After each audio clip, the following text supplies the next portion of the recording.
I've never liked the sound of sea sirens. Even when they're played as a test, the sound seems to penetrate your bones. In March 2022, I boarded the MS Andromeda in St. John for a fast circuit by St. Thomas. Antigua and Barbados I traveled alone, not out of courage, but out of necessity. I needed silence, the sea, and days that required nothing more than choosing between the pool or the reading deck. Upon boarding, there was a delay of half an hour in muster drill. A flight attendant apologized into the microphone, his voice muffled by the PA. "Passengers, please wait at the meeting point indicated on your card." Mine said point E, deck 4, port side. I followed the line, leaning my shoulder against the wall to let a family pass. When I reached the double metal doors, I saw evacuation map with green arrows and right below written in pen, "Do not go down to deck 0. I thought it was some kind of sleepy crew member's joke. The drill ended and everyone applauded awkwardly. I returned to my cabin, 173, a rectangle of blue carpet and two-door cabinet, with a check-in sheet stapled to the top of the minibar. My name, the time, 4:38 p.m. The detail caught my attention. Where it should have said capacity 2, it said capacity 3. I thought about calling reception and asking for a correction. It was just bureaucracy, but I ignored it. The first night, I decided to walk. I have a silly habit. Count doors when the corridor is long. 4169, 4171, 4173, and another door after mine. No platelet, just one poorly retouched beige paint in place of the number. I put my ear to it and heard something that wasn't a sound. It was a feeling of cold wind entering through cracks that don't exist. A flight attendant turned the corner pushing a cart of sheets. He saw me standing there and slowed down. "Can I help?" "That door," I said. "It has no number." He maintained the professional smile that only exists from the nose down. "Service area. You can't stay here." I walked away. But when he swiped the card key and opened it, there were no tubs, no buckets, nothing. An empty corridor, fluorescent lights flickering, and old plate pie on the ceiling. Deck 0. I spent the next day in St. Thomas. Postcard-like sea of green, shell bracelet vendors, heat sticking to my shirt. Back, I found the towel card thrown on the cabin floor. I didn't remember using it. I put it back on the nightstand and went to take a shower. When I came out, mirror was blurry in a different way.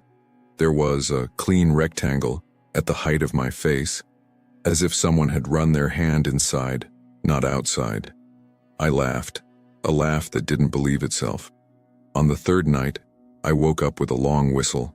Unlike the test siren, it came and went like a giant sigh. I grabbed my robe and opened the door. The hallway, there was no one. As presence lights from the baseboard lit up in sequence under my feet, pointing to the unnumbered door, I could go back to bed and lock the key.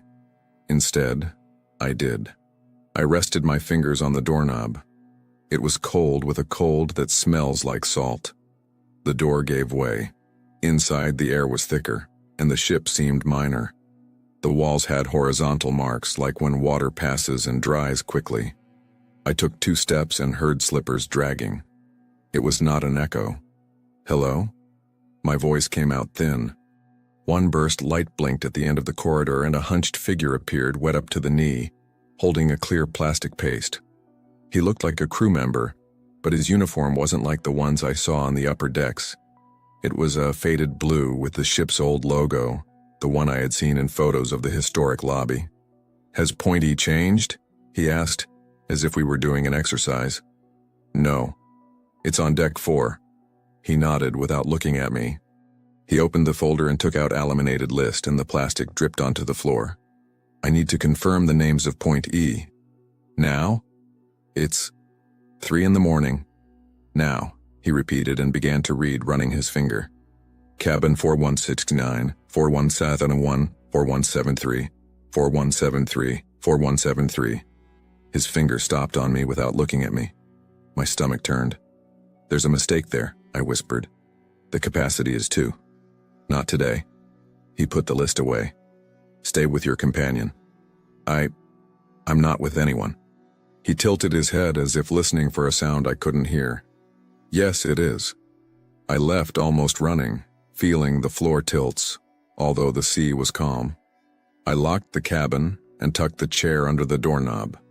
The servant's clock ticked 3:17.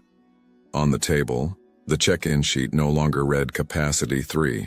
It now read capacity 2 plus 1.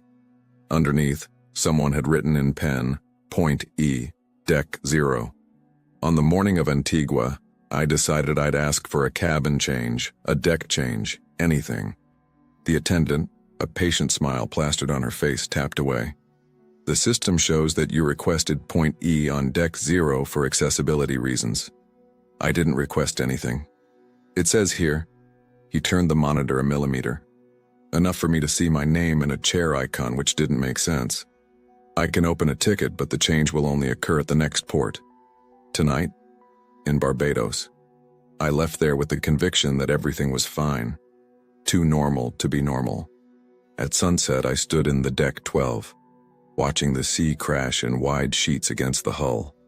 The foghorn rang once, long, and then answered from afar, the same sound, but lower, as if another ship were touching. But there was nothing on the horizon. The wind brought me a word, or the memory of a word. Together I felt a presence behind me. I didn't see anyone. Even so, I stepped aside, as if making room for someone to lean against the railing. Last night I woke up with the general alarm, 7 short and 1 long, 7 short and 1 long, exactly as in the brochure. The PA squeaked, Point E, Deck 0. My hands moved on their own. I wore sneakers without socks. I grabbed the vest from the closet, and the door was already open. Passengers appeared in the hallway, confused, but the baseboard lights once again pointed to the unnumbered door. I saw frightened faces, robes, sleepy children. No one but me seemed to notice the glow on the floor. I had the distinct feeling that only those who listened would go down. I went down. The Deck 0 it was a metal lung, sweating pipes, a fine mist of humidity. The crewman in the old uniform waited with the clipboard. One missing, he said, crossing out my name. The companion of 4173. There is no companion. He lifted the clipboard, and at that moment I saw, next to my name, a second name, not written. It was a printed empty, that shadow that remains when you erase something too many times. He's already arrived, said the crewman. He just needs Toto sign. The salt spray burned in my eyes. I understood in a way that doesn't pass through the tongue. It wasn't for me. It was for those who followed me without taking up space. Behind me, the hallway stirred the air, a weight on the shoulder. He touched my arm lightly, the kind of contact that only those who have known me for a long time recognize without looking. It wasn't cold. It was the temperature exact of the body of someone who has just arrived from a neutral place between, I said, in a whisper that still embarrasses me to this day. If you go, let me sleep. The crew member waved his pen. It's just Adelaide procedure. The alarm cut off. The PA returned to normal, reporting a false positive in the system. People in the upstairs corridor laughed nervously, posted stories, and complained about the scare. On Deck 0, nobody laughed. The crew member handed me a luggage tag-old, yellowed at the edges with a handwritten number, 73B. Now the capacity is right, he said. In Barbados, I asked for a transfer. I got a cabin in the Deck 9. When moving, the loader asked if I wanted the second key card in 4173. Which second card? The B, huh? There always is. And been an adapted triple cabin. You can stay, I replied. He shrugged and tossed the card into a plastic bin with other check-in leftovers. I came home with the feeling that my bed had some gravity of its own. The first night the building creaked as always. No alarm, no whistle. I dreamed of internal stairs of ship, the ones you only use when the elevators get stuck, and with the laminated list dripping. I woke up before dawn, and for a second I was sure that somebody had lain beside me and stayed until I sleep. I never boarded a ship again, and when I hear sirens in the distance, I change sides. I still keep the label 4173 bin the sock drawer. I don't know why I never threw it out. Maybe because no one signs alone, no deck zero.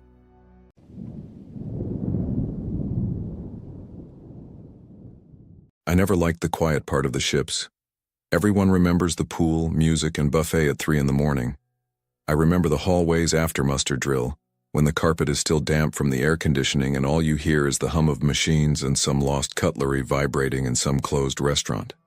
I traveled alone on that 5-night cruise from Miami and Royal Meridian Arcturus. After 2 internships and a horrible semester, I needed to be invisible. I chose the cheapest inside cabin in the deck 7 without a window. Better to sleep, I thought. On the night of our departure, I did what everyone does. I explored. I walked from bow to the stern. I went down 1 deck, up 2, and memorized the yellow signs indicating the exits to the boats. I like knowing where to go when things get chaotic. It's been my thing since I was a kid.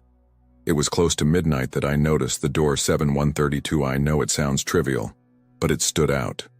The number was from the same source, but the metal was less worn, without the scratches from banging suitcases. And it had this cold, musty smell, like a wet book stored in the air conditioning.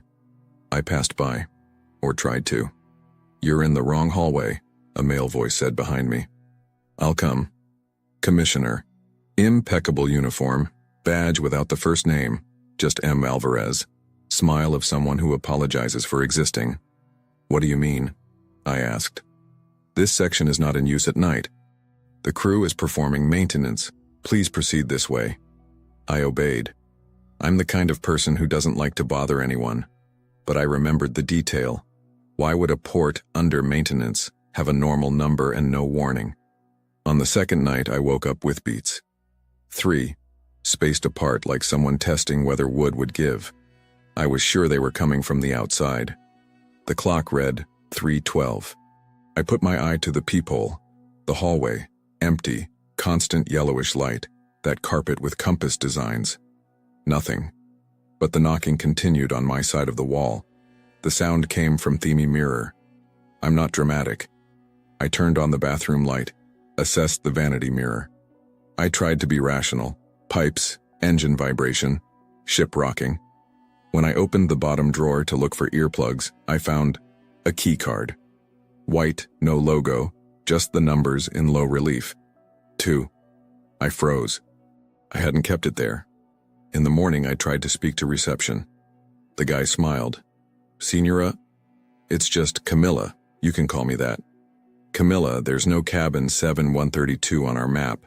The deck jumps from 7131 to 7133 in that corridor. You can see it in the brochure." I already had the leaflet in my hands. It was true.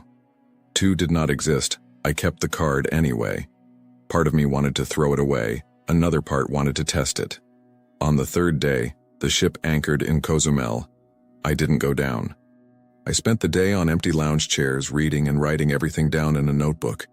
If I was going to tell anyone later, I needed to record it without confusing the times. The sun went down, the noises returned. The ship shook as the anchors rose. At 9:40 p.m., I put on a sweatshirt, put the card in my pocket, and went to the unused corridor. There was no cone, no tape, nothing. Just the sign, 7129, 7130, 7131, 7132. The air in there was cooler, as if the air conditioning had a specific vent for that door. I tapped the card on the lock. No light. I tried again. Green, the doorknob gave way. There were cabins normal, small, 2 beds, an oval mirror on the wall opposite the door, the same compass carpet, the same plastic shelves. Everything.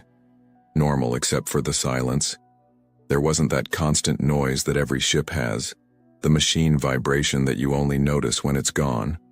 Inside, nothing vibrated. I stood in the doorway, half in, half out. The mirror returned an image with a slight delay like a bad video call.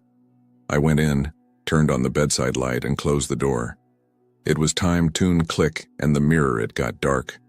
I saw someone behind me. Not a figure. A man in his 50s with skin like someone who spends a lot of time in the sun, hair slicked back like old gel, a beige linen shirt. He was looking at me in the mirror, but he wasn't in the room. He was on the other side of it, as if the mirror were a window. "You're late," he said, and the sound came through the mirror, not by the air in the room. I should have run. Instead, I said something absurd like, "Sorry, What's your name?" He tilted his head as if trying to remember something forgotten years ago. "It changes every day. My name is when they call me. Yesterday they called me Mr. Caldwell. Before that, Ghost Cabin. You can call me Crew. I worked here." "Here where?" "No Arcturus when he had another name." Then he told me, not with phrases but with images that the mirror sheared and delivered as clippings.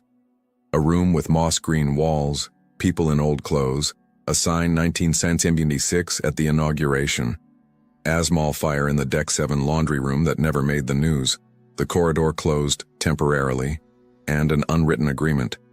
Some cabins would be invisible to the maps, but useful when the ship needed to accommodate non-passengers. "What wasn't temporary like?" I asked, my mouth dry. "Memory," he replied. "Things that are left over, unclaimed bags, letters no one picks up, people who don't part. The sea is great for hiding, but terrible for close." "Why me?" I asked. "Because you come prepared to disappear. You memorize the escape routes on day one. People like that find doors that maps don't show. And," he hesitated, "you hear them knock." As 3 beats came from the mirror. "Tum, tum, tum." "What do you want?" I whispered. "Nothing, just that you look when someone looks, it's like opening a porthole. Things breathe and, for a moment, exist. Then they return to where they were. The lights in the room blink was enough for me to back away. The door behind me turned the lock alone. From the mirror came a noise of water running and muffled voices like a party on another floor. I saw a face appear behind the man. A woman with a shell necklace, a boy with a team jersey, a man with a glass of old-fashioned that never seemed to spill. Everyone looked for me as if they remembered an important detail that was left at the bottom of the suitcase. "Can I leave?" I asked. "You can, as long as return what is not yours." I reflexively reached into my pocket. "Card 7132. He nodded. My fingertips touched the mirror. The glass was warm, not cold. When I released the card, it sunk as if the mirror were water. The man took it, smiled briefly, and the faces behind him dilated like lights in a hallway. "Thank you, Camilla." He pronounced my name correctly, without me saying it. When you need to sleep without noise, you already know where it is. Silent. The door unlocked. I ran out so fast I stumbled into the hallway. There was no one there. The air outside was back to that harsh ship chill, full of life. I walked without looking back, going up 2 decks, cutting through the souvenir shop, sitting on a bench facing the sea as if trying to write down a dream before it evaporates. I didn't tell anyone. I disembarked 2 days later, as if nothing. At home, out of curiosity, I opened the cruise brochure I had kept in my backpack. Map of Deck 7. The rectangle between 7131 and 7133 was wider. There was no number. There was no door line. But there was one gray risk, like the shadow of something extinguished above. That night I woke up at 3:12 with 3 beats in the wardrobe in my room. Tum, tum, tum. I don't have a full-length mirror at home. I've never liked it. I opened the closet door slowly. Just my clothes. Just the silence. I pressed my ear against the dashboard. For a second, I swear I felt the same way. Vibration-free air of cabin 7132. As if the back of my wardrobe were a wall of ship. I didn't go back to sleep. And to this day, when I enter elevators, restaurant bathrooms, or hotel hallways, I run my hand over the mirror. If it gets hot, I leave. If it's warm, I stay and listen, because some doors don't appear on maps, but they always find a way. Toto think who memorized exits. And if you ever come across a door that isn't in a brochure, do yourself a favor. Don't hit. They already know you're there. They just want someone look.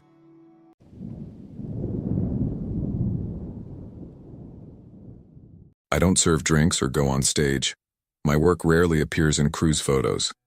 I'm a night shift steward on Deck 7, midships, portside. If you've ever woken up to find the bed straightened, towels folded like swans, and the ice bucket replenished, there's a good chance it was me. I like the silence between 1 a.m. and 4 a.m., when the machines hum like sleeping animals and the hallways breathe. On the third night of the crossing, something unusual happened. We were in the Atlantic with no port in sight for days. The guest center opened a ticket at my terminal. 7008. Ice order. Urgent. The number appeared twice, as if someone had repeatedly pressed send. I grabbed the cart, filled the bucket, and continued on. The 7000 aisle was after a curve that always made me feel like I had to duck. The ceiling there is a little lower because of the ventilation shaft. When I arrived, I stopped in front of the 7008 and I remembered. That cabin was marked as blocked, maintenance since boarding. On the digital locks display, an amber light blinked slowly. I touched it lightly and called, "Room service." Nothing. The custom is to leave the ice on the floor across the doorknob so no one kicks it. I put the bucket down, and when I looked up, I saw watermarks coming out from under the door. It wasn't a leak. It was footsteps. 2 bare feet heading into the hallway, disappearing into the blue carpet as if they'd evaporated. The hallway was empty. I went back to the pantry and talked to Dolly, my supervisor. 7008 asked for ice. "Impossible," she replied without looking at me, printing labels. "It's out of the guest inventory, no one there." I showed the record on the terminal. The order was there, time-stamped and everything. She frowned and did what supervisors do when something doesn't add up. She called security. "Send someone to check 7008, please." And he hung up. The next night, 2:12 a.m., new ice order, 7008. I went again, because I'm stubborn, and because the ship teaches us to follow silent orders that no one gives. The amber light blinked. Again, wet footsteps, this time returning inside of the cabin. I put my ear to it. The sound that came from inside wasn't a voice, nor a television. It was the noise of ice spinning in a glass. That clink of stone hitting glass. 5-6 turns and silence. I came back with the hairs on my arms already standing on end. In the kitchen, Dolly didn't make fun of me. She took a keychain with the emergency physical key. Yes, they still exist, for when the electronic lock decides to die, and accompanied me to 7008. He put the key in, breathed, turned it. The door didn't open. For some reason, even without an electronic lock, the leaf wouldn't budge, as if something on the other side was pushing back. Dolly tried again. Nothing. I, on an impulse that only now I think was a kind of foolish courage, called out, "Sir? Madam? Do you need help?" Silence. Then, a drop fell inside, through the tiny gap between the rubber and the floor. It ran down until it touched the toe of my sneaker. It was cold and salty, not of sweat, of sea. They called security again. 2 officers arrived with a clipboard that always seems to solve mysteries halfway. They wrote it down, tested it, and called the on-call engineer. The engineer punched a command on the hallway panel and said that 7008 was listed as offline. They decided to seal the door with red tape. No one enters, no one leaves, and ordered not to feed the story. There is always a story on a ship. Ours was old. Deck, corridor, cabin, a number that returns. 4th night. I was folding towels in the pantry when the internal phone rang. That line rarely rings, it's only for messages between staff. I answered. Deck 7, Copa. It was herd wind. Heavy, dragging something large. And far in the background a sound I recognized without wanting to, the clink of ice in a glass. "Hello? Who's speaking?" The line cut. I slowly lowered the phone. Dolly looked at me like someone confessing they heard their name in a bad dream. "Come with me," she said.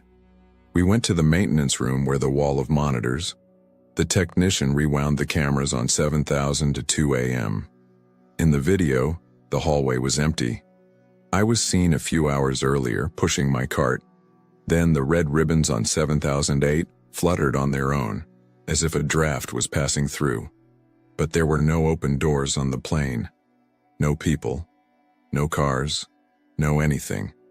It's the air conditioning, the technician tried to explain, in disbelief. It creates vortices. I didn't argue. I went back to work because the stack of towels doesn't fold itself, and because there are things we can only digest by moving our hands. At 3:14, the terminal beeped. 7008. Tray removal. The system doesn't send this type of OS if the booth is locked. Still, I went. I couldn't find a tray. I found it leaning against the wall next to the door, a short glass made of thick glass with 3 perfect ice cubes, not from our manufacturer. They were larger, rounded, like the ones I see in fancy city bars. I touched the ice. It didn't melt. I took the glass to the pantry wrapped in a towel as proof that I hadn't made anything up. Dolly wouldn't touch it. The glass stayed on the top shelf, next to the stainless steel bucket. I worked the rest of the night trying not to look at it. At 4:58 a.m., I heard the tinkle. The stones had turned into water. I got closer, smelled of the sea. The next day, I was asked to cover half the shift on Deck 9 because a colleague fell ill. I accepted. When you change decks, the ship feels like a different hotel. The lighting is different. The noise of the machines changes. I was changing the sheets when the terminal buzzed with silly notifications, and in one of them I accidentally read, Procedure, Reclassify 7008, History, 2011, Guest M, Missing in Open Sea, Early Morning Atlantic Crossing. My stomach sank. Not because of the myth, but because of the date. 111 I was 12 years old. The ship is different, the route different, the crew different, but the number remains. I returned to 7 later when the shift change left everything unattended for a few minutes. The red tape at 7008 had gone, not fallen, not torn. It just wasn't there anymore. The door, however, remained closed. I put my ear to it. What I heard was so low that I was sure I was making it up. 3 beats spaced from the inside out. Tum, pause. Tum, pause, tum. Not with a fist, from a glass. I'll open it, I said, without knowing for whom. I used the emergency key. I can't explain why the door gave way this time. Maybe it was due to carelessness, maybe because certain things won't be seen when someone considers retreating. I opened it about 4 inches. The air that came out was basement cold and smell of salt. With the flashlight on my cell phone, I illuminated inside. A perfect bed, a round table, 2 chairs.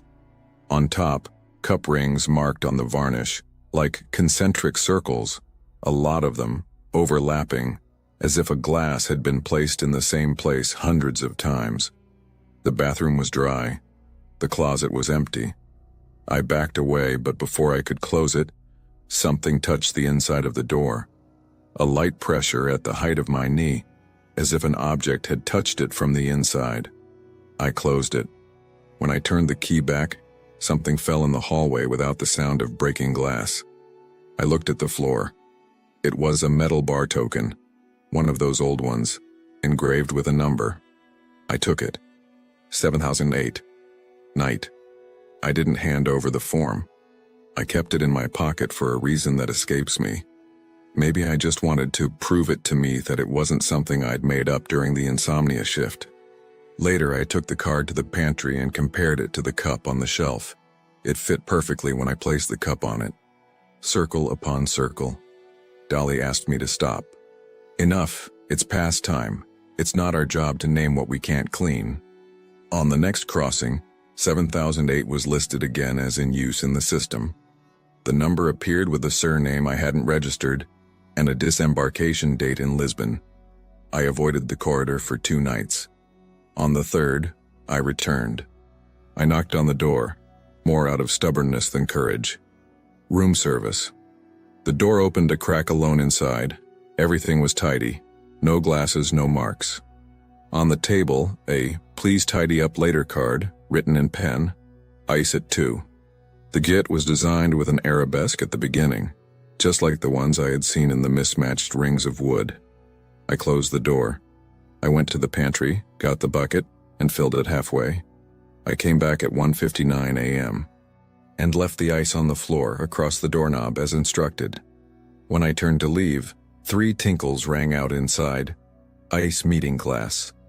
It was the first time I cried in the hallway, alone, unsure if it was out of fear, exhaustion, or the realization that some jobs ask us to do things that don't fit the job description. I still have the token in my apron pocket. Every night I think about throwing it into the sea, returning what isn't mine to the salt that created it. Every night at 2 I leave the ice. I don't know if it's a request, a ritual, or a bargain. I only know that, since I started fulfilling this agreement without words, the doors of the other rooms have stopped slamming in the middle of the night. The towels no longer fall from the cart inside